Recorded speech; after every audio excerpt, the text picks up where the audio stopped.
እና የኛው ልጅ ስራ ፈልጋለሁ ብላ እኔ ጋር መጣ። ከዛን እኔ ጋር መጣችና እንዳጋጣሚ ሰማሁኝና ላይቭ ገባሁ።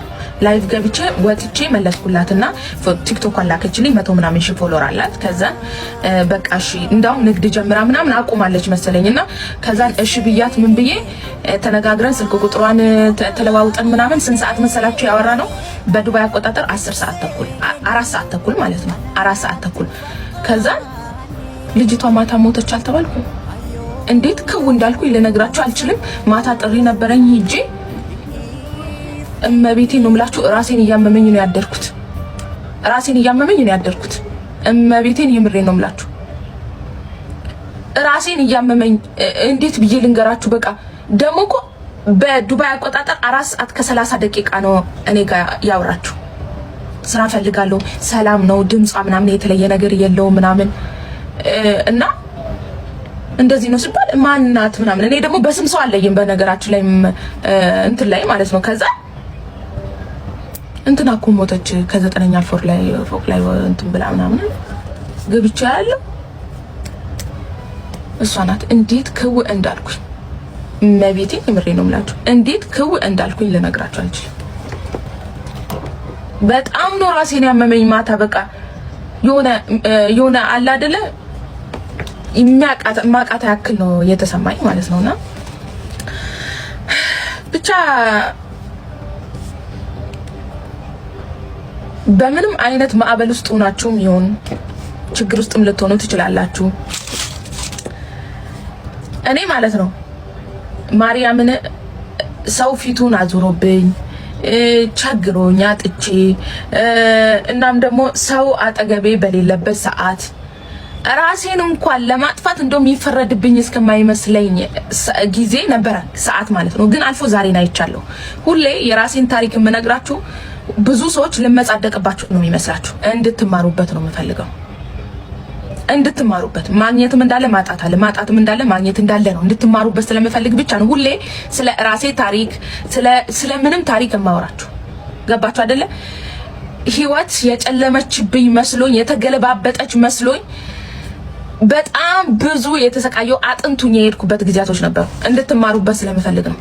ግን አልፎ ዛሬን አይቻለሁ። ከትላንትና ችግሮቼ ዛሬ የተሻሉ ናቸው። ቢያንስ እንኳን ሰርቼ እያደርኩ ነው። ሁሌ የምነግራችሁ ነገር ምንድነው? በራሳችሁ ላይ ውሳኔ አትስጡ። ነገ የተሻለ ቀን ነው። ነገ አዲስ ቀን ነው። ነገ ሌላ ቀን ነው። ነገ እናንተ በሆነ ቅስፈት ሌላ ዓለም ላይ ልትሆኑ ትችላላችሁ። በአንዲት ቀን ማለት ነው። ታውቃላችሁ እግዚአብሔር የእናንተን ህይወት መለወጥ ቢለወጥ ላንቺ የሚጠቅምሽ ከሆነ በአንዲት ሰከንድ ውስጥ ያንቺን ህይወት መለወጥ ይችላል እግዚአብሔር። እንትን አትበሉሽ። ብዙም በራሳችሁ ላይ ለመወሰን አትሩጡ። ራስን ማጥፋትም በነገራችሁ ላይ በእግዚአብሔር ዘንድ ወንጀል ነው። ኃጢአት ነው። በሱም ተቀባይነት የላችሁ። ምክንያቱም እሱ የፈጠረችውን ህይወት መግደል የሚችለው እሱና እሱ ብቻ ነው። ስልጣን የላችሁም። ነፍሳችሁን የማጥፋት ስልጣን የላችሁም። ይሄንን አስምራችሁ ያዙት። እሺ ብትሞቱ ራሱ መግቢያ የላችሁ። አንዳንድ ጊዜ ነፍሴ ትረፍ ይባላል። ነፍሴ ትረፍ፣ መጨረሻዬን አሳምርልኝ። ማጣት ማግኘት፣ ለምሳሌ ዛሬ ታገኛለሽ፣ ነገ ደግሞ ታጫለሽ።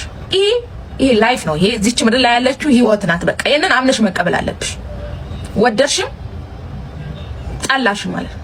ራስሽን መውደድ ግዴታሽ ነው።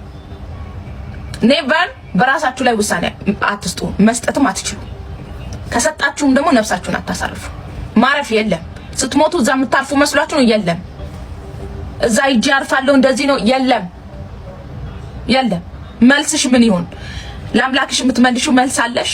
አንቺ ራስሽን ካጠፋሽ ለአምላክሽ የምትመልሺው መልስ አለሽ። ለምንድን ነው ራስሽን ያጠፋሽው ቢልሽ አንቺ ምንድነው መልስሽ? እግዚአብሔር የሚወደውን ይፈትናል። እግዚአብሔር አንቺን የሚፈትንሽ ስለሚወድሽ ነው። በነገራችሁ ላይ እግዚአብሔር የሚፈትነው የሚወደውን ሰው ነው። መሮኝ ምናምን እንዴት ነው የሚመርሽ? እስቲ ንገሪ። ጤና ኑሮሽ እየሰራሽ እየበላሽ እየጠጣሽ የምትፈልጊውን ስራ እየሰራሽ፣ ሌላኛው ግን እኮ አልጋ ላይ እየተኛ መድኃኒት መግዣ አጥቶ የሚሰቃይ አለ እኮ። ምኑ ነው የመረረሽ? እሱም አልመረረው። እሱ እኮ የሰው እጅ እያየ ራሱ ተራምዶ እየተጓዘ የሚፈልገውን ሳያደርግ መስራት እየፈለገ ሳይሰራ የሰው እጅ ውስጥ ገብቶ በጣም ብዙ ስቃዮችን የሚያይ መድኃኒት መግዣ አጥቶ በጣም ብዙ የሚሰቃይ ያለ አንተ የት ነው? አንቺ ማን ስለሆንሽ ነው የሚመርሽ? እየሰራሽ እየበላሽ እየጠጣሽ ሀብታም ካልሆኑ መኖር አይቻልም እንዴ? ሰው ባለው ነገር አምላኩን አመስግኖ መኖር ራሱ አንድ ጸጋ ነው። በነገራችን ላይ አንቺ እኮ ምንም ቢሆን ምን 1000 ድራም እየተከፈለሽ ነው፣ 1500 እየተከፈለሽ ነው። አንቺ ትርፍ ለምን አልተደረገልኝም ነው። ሰው ግን ጤናውን አጥቶ ራሱ የሚያመሰግናል። አንቺ ግን ጤና ኑሮሽ እንኳን ማመስገን አትችይም። ምክንያቱም ራስ ወዳድ ስለሆንሽ፣ ራስ ወዳድ ነሽ። እሺ አንቺ 1000 ድራም እየተከፈለሽ አንቺ መሮሻል ምናምን የሚመራችሁ ለምን እንደሆነ ታውቃላችሁ? ራሳችሁ መሰተር ስለማትችሉ ነው። አቋም ስለሌላችሁ ነው። ለራሳችሁ በየትኛው መንገድ መጓዝ እንዳለባችሁና ምን ማድረግ እንዳለባችሁ ለይታችሁ የምታውቁ አይመስለኝም። ለዛ ነው የሚመራችሁ። ነገ ብትታመሚስ፣ የሰው እጅ ላይ ብትወርቂስ? መልስ ነው የፈለጉት። ለምን ይሄንን ነገር ስናገር ብዙ ሰዎች የሚማሩበት ስላሉ ነው። አንቺ ህይወትሽን ለምሳሌ አንቺ ደሞዝ እየተከፈለሽ ካላመሰገንሽ ታመሽስ ታመሰግኝ ይሆን?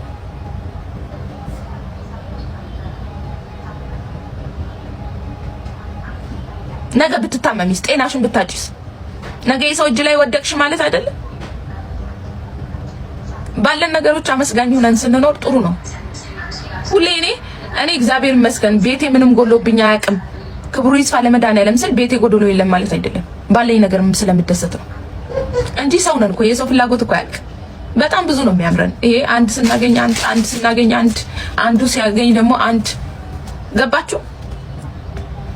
የሰው ልጅ አምሮት በተለይ የገንዘብ ብዙ ነው። ራሴን እያመመኝ ነው ያደርኩት። እመቤቴን የምሬን ነው የምላችሁ። ራሴን እያመመኝ እንዴት ብዬ ልንገራችሁ? በቃ ደግሞ እኮ በዱባይ አቆጣጠር 4 ሰዓት ከ30 ደቂቃ ነው እኔ ጋር ያወራችሁ። ስራ ፈልጋለሁ፣ ሰላም ነው ድምጿ ምናምን የተለየ ነገር የለው ምናምን እና እንደዚህ ነው ሲባል ማናት ምናምን እኔ እንትን ላይ ማለት ነው። ከዛ እንትና እኮ ሞተች ከ9ኛ ፎቅ ላይ እንትን ብላ ምናምን ገብቼ ያለው እሷ ናት። እንዴት ክው እንዳልኩኝ መቤቴ የምሬ ነው የምላችሁ። እንዴት ክው እንዳልኩኝ ልነግራችሁ አልችልም። በጣም ነው ራሴን ያመመኝ ማታ። በቃ የሆነ አለ አይደለ ማቃታ ያክል ነው የተሰማኝ ማለት ነውና ብቻ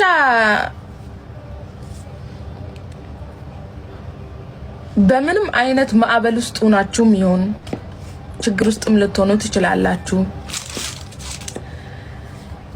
እኔ ማለት ነው ማርያምን ሰው ፊቱን አዙሮብኝ ቸግሮኛ ጥቼ እናም ደግሞ ሰው አጠገቤ በሌለበት ሰዓት ራሴን እንኳን ለማጥፋት እንደም ይፈረድብኝ እስከማይመስለኝ ጊዜ ነበረ ሰዓት ማለት ነው። ግን አልፎ ዛሬን አይቻለሁ። ሁሌ የራሴን ታሪክ የምነግራችሁ ብዙ ሰዎች ልመጻደቅባችሁ ነው የሚመስላችሁ። እንድትማሩበት ነው የምፈልገው። እንድትማሩበት ማግኘትም እንዳለ ማጣት አለ፣ ማጣትም እንዳለ ማግኘት እንዳለ ነው እንድትማሩበት ስለምፈልግ ብቻ ነው ሁሌ ስለ ራሴ ታሪክ ስለ ምንም ታሪክ የማወራችሁ። ገባችሁ አይደለ? ህይወት የጨለመችብኝ መስሎኝ የተገለባበጠች መስሎኝ በጣም ብዙ የተሰቃየው አጥንቱኝ የሄድኩበት ጊዜያቶች ነበሩ። እንድትማሩበት ስለምፈልግ ነው። ግን አልፎ ዛሬን አይቻለሁ። ከትላንትና ችግሮቼ ዛሬ የተሻሉ ናቸው። ቢያንስ እንኳን ሰርቼ እያደርኩ ነው። ሁሌ የምነግራችሁ ነገር ምንድነው? በራሳችሁ ላይ ውሳኔ አትስጡ። ነገ የተሻለ ቀን ነው። ነገ አዲስ ቀን ነው። ነገ ሌላ ቀን ነው። ነገ እናንተ በሆነ ቅስፈት ሌላ ዓለም ላይ ልትሆኑ ትችላላችሁ። በአንዲት ቀን ማለት ነው። ታውቃላችሁ እግዚአብሔር የእናንተን ህይወት መለወጥ ኦኬ ቢለወጥ ላንቺ የሚጠቅምሽ ከሆነ በአንዲት ሰከንድ ውስጥ ያንቺን ህይወት መለወጥ ይችላል እግዚአብሔር። እንትን አትበሉሽ። ብዙም በራሳችሁ ላይ ለመወሰን አትሩጡ።